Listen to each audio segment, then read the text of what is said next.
दोस्तों नमस्कार। आज ज़ीरो पीरियड के इस वीडियो में हम लोग फिर से एक बार छत्तीसगढ़ के कुछ प्रश्नों पर बात करने की योजना बना रहे हैं। ये जो प्रश्न है ये पिछले दिनों व्यापम के विभिन्न परीक्षाओं में पूछे गए हैं, उन्हीं में से लिया है मैंने। कुछ 8-10 प्रश्न हैं। जैसा कि आप जानते हैं कि आचार संहिता लगने से पहले व्यापम ने अनेक परीक्षाएं आयोजित की थी, उन्हीं में परीक्षाओं में से कुछ आए हुए सवाल हैं। पहला सवाल है, छत्तीसगढ़ की लोक संस्कृति में रानी पिंगला की गाथा गाने की परंपरा का नाम है। Tradition of the singing saga ऑफ Rani Pingala in the folk culture of Chhattisgarh is known as Lorik Chanda, Rani Pingala song, Bharthari and Savnahi. ये चार ऑप्शन है, लोरिक चंदा, रानी पिंगला, भरथरी और सवनाही। आपसे पूछ रहा है ये जो रानी पिंगला वाली गाथा है, ये गाथा गाने की जो परंपरा है वो इनमें से किससे बिलोंग करता है, ये आपको बताना है। तो इसका जो सही जवाब है वो है भरथरी। जैसा कि आप जानते हैं कि भरथरी छत्तीसगढ़ की लोक संस्कृति में गायन की एक परंपरा है, और गायन की इस परंपरा में आप सुन पाते हैं राजा भरथरी और रानी पिंगला की कहानी को। भरथरी के शतक और उनकी लोक कथा में पहुंचकर एक नई ऊर्जा और जीवंतता प्रदान करती है। दरअसल ये रानी पिंगला और भरथरी के बीच की बात है, यानी एक गाथा है जिसका गायन किया जाता है, और इस गायन शैली को भरथरी कहा जाता है। तो इस प्रश्न का जो सही जवाब होगा वो ऑप्शन सी में है। आप ऑप्शन सी को टिक कर सकते हैं। इस वीडियो में दूसरा सवाल हम लेते हैं, इस राज्य में निम्नलिखित त्योहार पर जलदान करने की परंपरा है। The festival of the state in which there is a tradition of donating water. Option है आपके पास अक्ति, तीजा, दशहरा और हरेली। तो इसका जो सही जवाब है वो ऑप्शन ए में है, जिसे अक्ति कहा गया है। अक्ति को दरअसल हिंदू संस्कृति में अक्षय तृतीया के नाम से भी जाना जाता है, और इस अक्षय तृतीया को ही छत्तीसगढ़ी में अक्ति कहते हैं। इसे एक शुभ पर्व के रूप में माना जाता है, और इस दिन कोई भी काम के शुरू करने की परंपरा रही है, किसी भी काम के शुरुआत की परंपरा रही है। इसके लिए कोई मुहूर्त भी नहीं देखा जाता, और अक्षय पुण्य कहा जाता है। इस दिन जो भी पुण्य किया जाता है, जो भी दान किया जाता है, उसको अक्षय पुण्य की श्रेणी में मानते हैं। तो इस दिन अन्न का दान, जल का दान, इस तरह के सारे दानों की परंपरा भी रही है, क्योंकि इस दिन के दिए गए दान को अक्षय दान कहा जाता है। तो आपके प्रश्न का जो जवाब है वो ऑप्शन ए में से बच जाता है, अक्ति इसका सही जवाब होगा। इस क्वेश्चन में आप देख पा रहे हैं छत्तीसगढ़ पुलिस द्वारा महिला सुरक्षा हेतु तैयार ऐप है। App which has been prepared by Chhattisgarh police department for women safety is known as. Option A है मितान, ऑप्शन बी है अभिव्यक्ति, ऑप्शन सी है शक्ति, और ऑप्शन डी है निर्भया। चारों में से एक ऑप्शन करेक्ट है, आपको उस ऑप्शन को पिक करना है। तो देखिए, इस सवाल का जो सही जवाब है वो मैं बता दूं आपके लिए, अभिव्यक्ति है।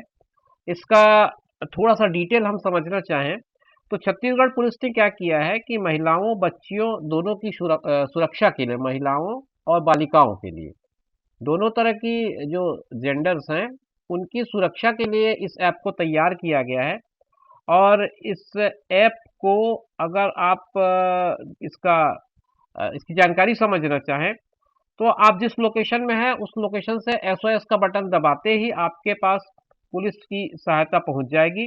जहां चाहे वहां से आप इस ऐप का उपयोग कर सकते हैं। और ये जो एसओएस प्रणाली है वो 112 के माध्यम से हर जगह एप्लीकेबल है, और इसका संचालन जो है वो छत्तीसगढ़ के सारे जिलों में हो रहा है। और ये जो नाम है अब इस ऐप का वो है अभिव्यक्ति। ये गूगल के प्ले स्टोर में उपलब्ध है, आसानी से आप इसे डाउनलोड कर सकते हैं। इसमें सारी तरह की समस्याएं जो महिलाओं को लेकर हो सकती हैं, जिसमें रेप केस है, आपका छेड़छाड़ है, घरेलू हिंसा है, मारपीट है, टोनही प्रताड़ना है, ये सारे जो हैं वो आप इसके अंदर रजिस्टर कर सकते हैं। तो महिला सुरक्षा के लिए तैयार किया गया है, सारे तरह की समस्याओं का समाधान आप इस ऐप के माध्यम से खोज सकते हैं। अगला सवाल है, उरांव जनजाति के सदस्य सुरहुल पूजा के लिए एकत्र होते हैं साल वृक्ष के नीचे, किसी पहाड़ी पर, शीशम वृक्ष के नीचे और तालाब के पास। अगर अंग्रेजी में मैं क्वेश्चन को पढ़ूं तो member of the Oraon tribes gather for Sarhul puja under the sal tree on some hill under the rosewood tree near the pond. ये चार ऑप्शन है। अगर आंसर की बात करूं तो आंसर आपका ए है करेक्ट आंसर, साल वृक्ष के नीचे। और थोड़ा-सा अगर आप इस पूजा के बारे में जानना चाहें, तो मैं आपको बता दूं कि ये जो उरांव जनजाति के सदस्य इस पूजा को करते हैं, सरहुल पूजा या सुरहुल पूजा, इसको अगर आप स्टेट वाइज समझना चाहें तो ये झारखंड, वेस्ट बंगाल, उड़ीसा और छत्तीसगढ़, ये चारों स्टेट को प्रभावित करता है, क्योंकि जो जनजाति है वो इन चारों स्टेट के बॉर्डर में एक तरह से बसती है। तो ये जो पर्व है ये चारों प्रदेशों में एक तरह से पाया जाता है या मनाया जाता है, जैसा भी आप इसे समझें। और इस पर्व के लिए इस वृक्ष का होना बड़ा जरूरी है। साल वृक्ष के नीचे ही इसकी पूजा हो जाती है। तो साल वृक्ष के नीचे होने वाली पूजा है ये, जिसको सरहुल पूजा कहते हैं। और तिथि की अगर मैं बात करूं तो चैत्र महीने में, हिंदी महीने के हिसाब से मैं बता रहा हूं आपको, चैत्र महीने में तीसरे दिन, यानी कि आप इसको ऐसा भी समझ सकते हैं, चैत्र शुक्ल तृतीया, चैत्र शुक्ल तृतीया के दिन ये त्योहार मनाया जाता है। कोई फिक्स डेट नहीं है, आप इसे हिंदी महीने के हिसाब से अगर देखेंगे तो कुछ इस तरह से बनता है ये।